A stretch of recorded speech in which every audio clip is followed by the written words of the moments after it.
Well, as I said at the start, we are speaking to you now thanks to the introduction of voice to Second Life back in August 2007.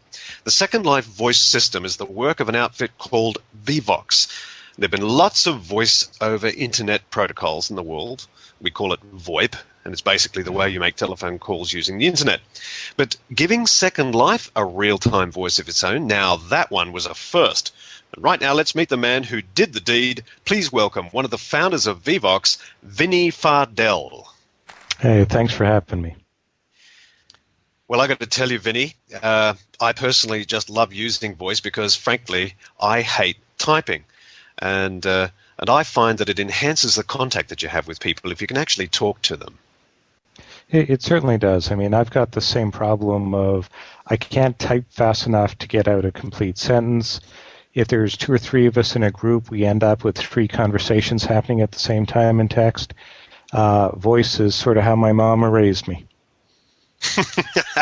Yes, mind you, having said that, though, of course, there are some people who are very mic shy, and indeed they find it a bit too revealing of themselves to let their voice be heard in Second Life, don't they? Yeah, there's some people who are concerned about maintaining immersion, and one of the things that we are working very hard on with Lyndon is the concept of what we call voice fonts. So the ability to change your voice, to raise your voice. I would like a much more interesting voice. I find my voice a little dreary. So, and my apologies to your listeners.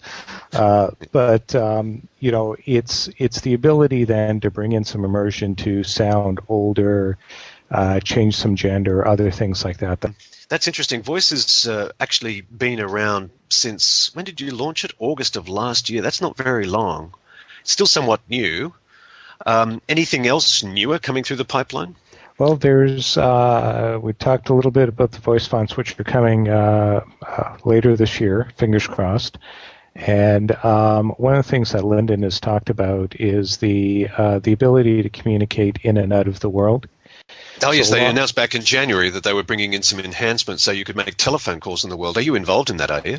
Exactly. We're providing that service as well. It's a combination of things. One is I can't always run my Second Life viewer, and I've got to run other software. I only have one machine, so a light client which would let me see that you were online or one of my friends was online, and I could either send them an IM from outside of the world, call them up, or say, okay, I want to get in world. I know my friends are there. And pop in at that time. Well, Vinny, thank you very much for joining us. Vinny Fardel, ladies and gentlemen. Thank you very much.